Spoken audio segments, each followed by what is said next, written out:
Você já percebeu que a sua casa pode estar cheia de móveis, mas ainda assim vazia de presença?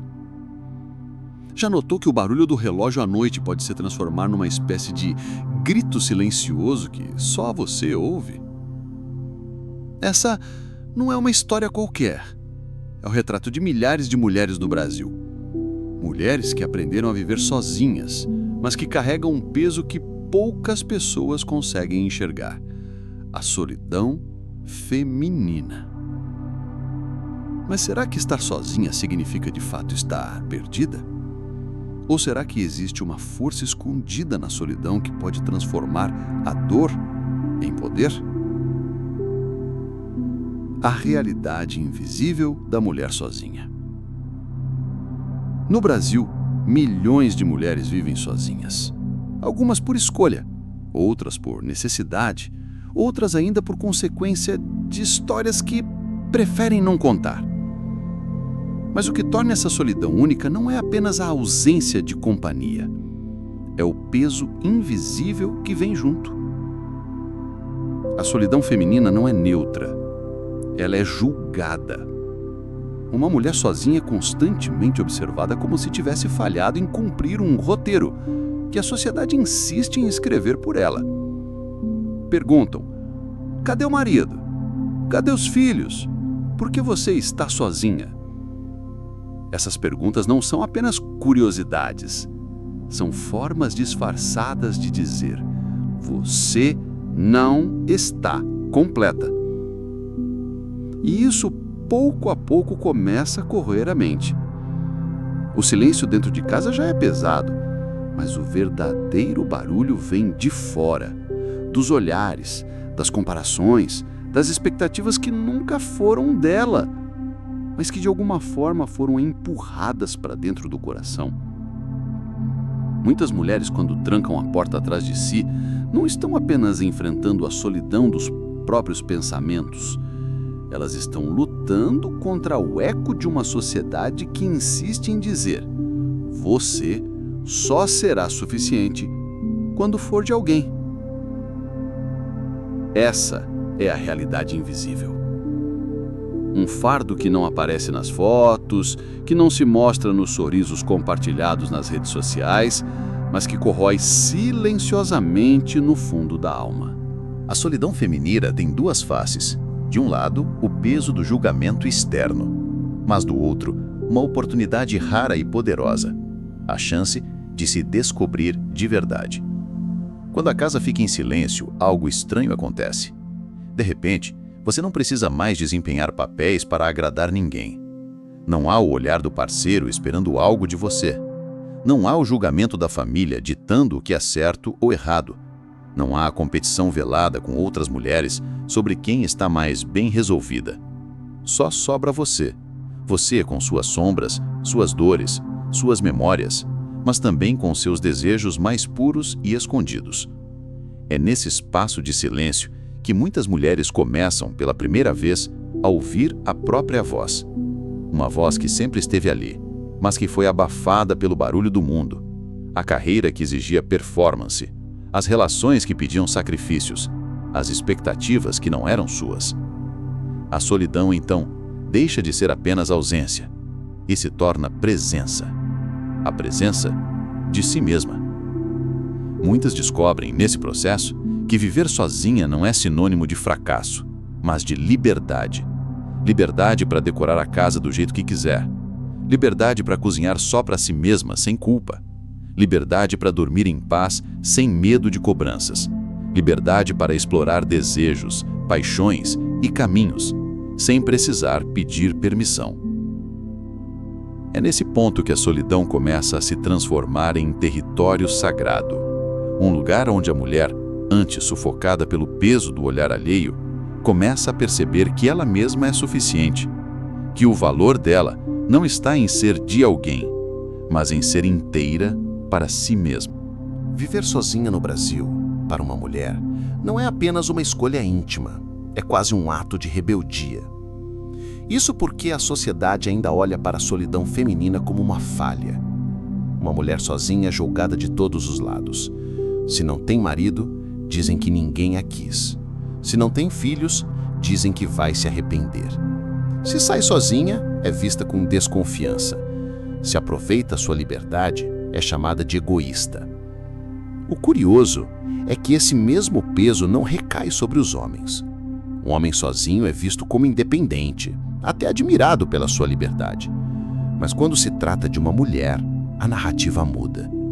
A solidão vira sentença, estigma, vergonha.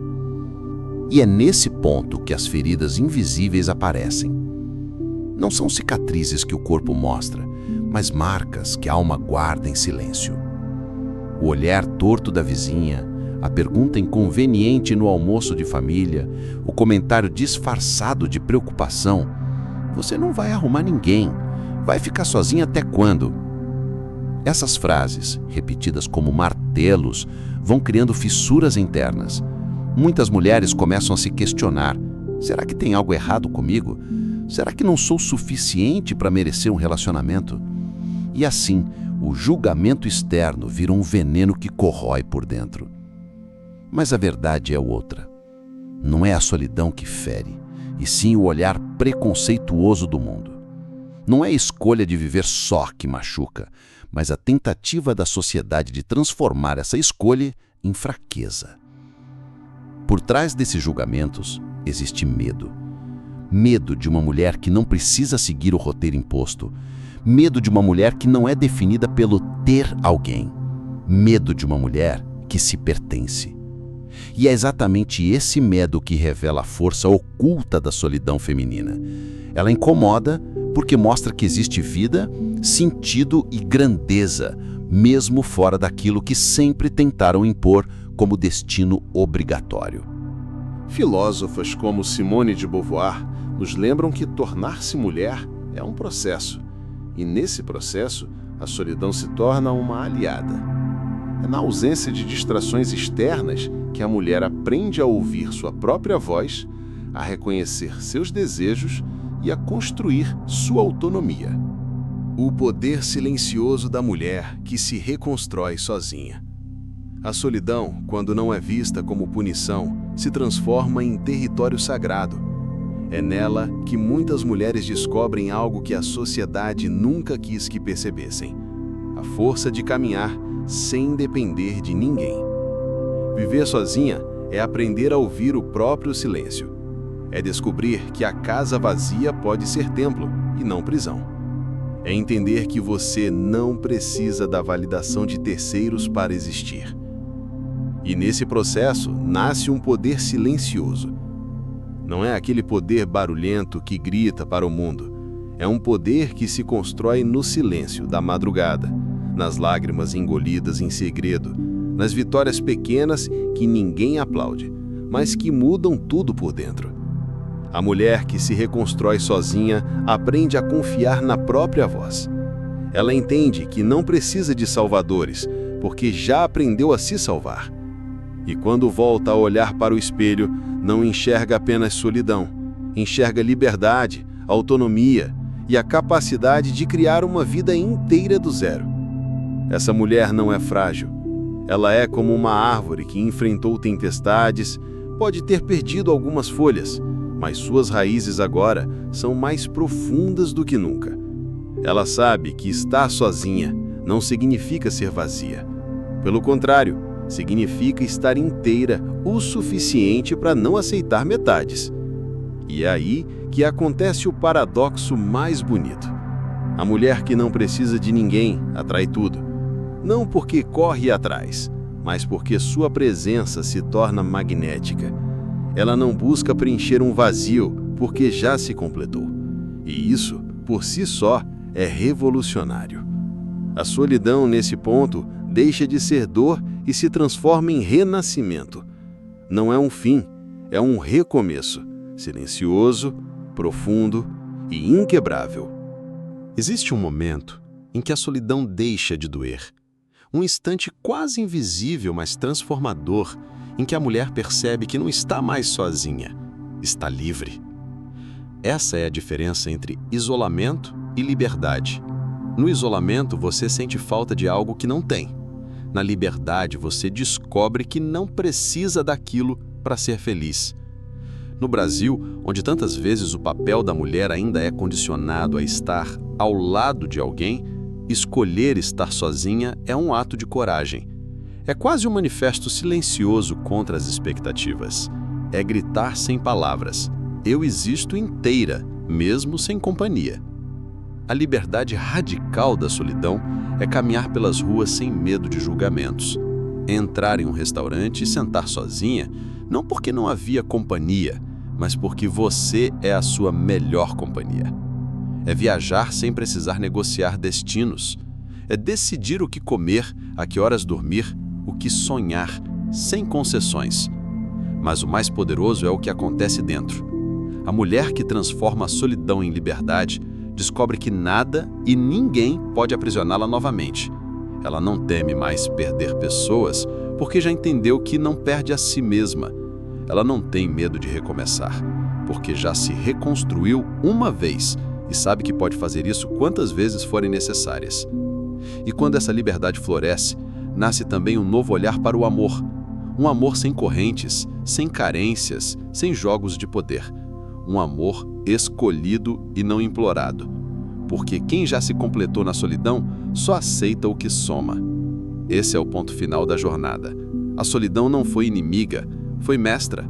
Ela ensinou que estar só não é condenação, é soberania. E é nesse estado de liberdade radical que uma mulher descobre algo que ninguém pode tirar dela: o poder de viver a própria vida sem pedir permissão. A solidão não te quebra, te reconstrói. No fim de tudo, a solidão não foi inimiga. Ela foi espelho, professora, forja e libertação. A mulher que enfrenta a solidão no Brasil carrega não apenas o peso das próprias dores, mas também os olhares, os julgamentos e os rótulos de uma sociedade que ainda insiste em dizer que ela só é completa se estiver acompanhada. Mas o que ninguém percebe é que cada instante de silêncio, cada noite em que parecia haver apenas vazio, na verdade estava construindo algo muito maior, uma versão de si mesma que não se dobra. E aqui está a verdade que ninguém ousa dizer: a solidão não te quebra, ela te reconstrói. Ela arranca de você o que é frágil, o que é dependente, o que é ilusão, e coloca em seu lugar algo que o mundo inteiro não consegue derrubar: a certeza de que você é suficiente. Se você chegou até aqui, talvez já tenha sentido essa dor, ou talvez esteja passando por ela agora. Mas lembre-se, essa dor não é o fim, é o início da sua liberdade radical. E quando você aceitar essa solidão como aliada, vai descobrir que não existe prisão mais perigosa do que viver para atender às expectativas dos outros, e não existe liberdade mais doce do que escolher ser você mesma. Então eu te pergunto: você tem medo da solidão? Ou tem medo do poder que ela pode despertar dentro de você? Se essa reflexão tocou você, compartilhe sua experiência nos comentários. Quero saber o que a solidão já te ensinou. E se essa mensagem ressoou no seu coração, se inscreva no canal e vamos juntos transformar dores em força, silêncio em sabedoria e solidão em liberdade.